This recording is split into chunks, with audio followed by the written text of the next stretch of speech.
Salam kapatid, kumusta? Ayan, this is Al, airport by profession. Isa na po tayong negosyante ngayon. So, alam mo kapatid, ang sarap talaga mabuhay. Lalo na pag hawak natin yung oras natin. Yung bang wala na tayong boss. So, alam mo, ako kapatid, bago ako nakapunta sa mundo ng pagninegosyo, marami din talaga akong na mga struggles in life. Thankful and grateful ako dahil sa mga taong may pangarap na mga nakilala ko, sila yung nakapag-influence sa akin. So, yun ang tinatawag na law of association. Ibig sabihin na pag sumama ka sa 5 magsasabong, sa kasunod na araw, ikaw ay magiging pang-anim na mananakong. Pag sumama ka naman sa 5 manginginom, ikaw ay manginginom na din next time. So, ganun siya. Kung sinong taong sasamahan mo, kung sinong taong nakikita mo na lagi mong iniisip, gusto mong matuto sa kanya, so ikaw ay magiging ganun din. May pangarap ako pero hindi ko alam paano ko ba kunin yung pangarap ko, paano ko ba tutuparin yung pangarap ko.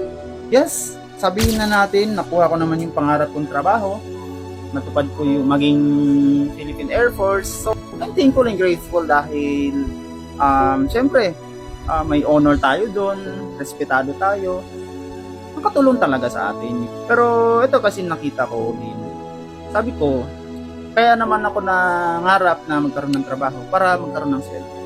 Para magkaroon ng sweldo para mabili ko yung pangarap ko. Sometimes, dati nakakala ko, pag matupad ko na yung pangarap kong trabaho, pati pangarap ko sa pamilya ko. So, hindi ko yun alam.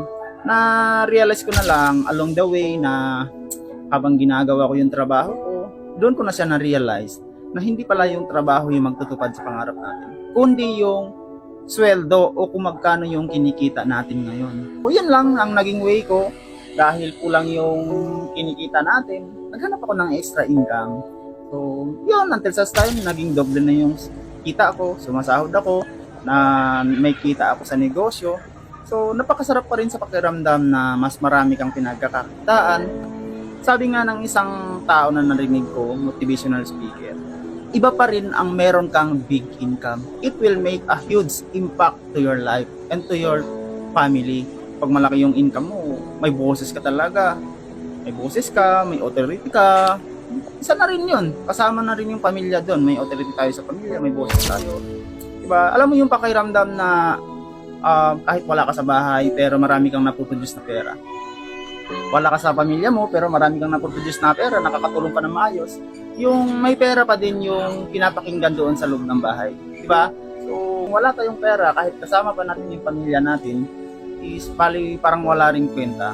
Hindi rin tayo mararamdaman. Mas pinapakinggan pa dyan sa loob ng bahay yung may pera. Diba? So, ako advice ko sa mga taong malalayo ngayon na nangangarap, sinacrifice yung oras na hindi kasama yung pamilya para magkaroon ng magandang trabaho, para magkaroon ng magandang sweldo. Dapat marunong tayo paano mas pagpalago ng pera na pinaghihirapan natin na habang hindi natin kasama yung pamilya, habang nagsasacrifice tayo.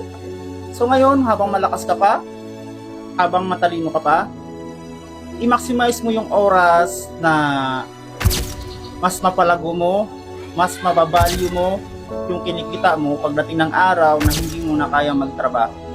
Kung ano man yung situation mo ngayon, okay lang yan, daanan mo lang yan. Kung minsan nakakaramdam ka ng something na parang sobrang struggle ka na, malungkot ka, hindi kasama yung pamilya, okay lang yan. Everything is temporary. Daanan mo lang. Huwag ka lang mag-stay. And naniniwala ako, pag nadaanan mo yan, ibibigay na rin yung gusto mo sa buhay. Ibibigay na rin yung masaya ka, ibibigay na din yung meron kang time freedom, ibibigay na rin kung magkano yung gusto mong kitain, mayroon ka ng financial freedom. So, kapatid, magtiwala ka lang and hilingin mo lang din yung gusto mo para sa buhay mo, para sa pangarap mo, para sa pamilya mo.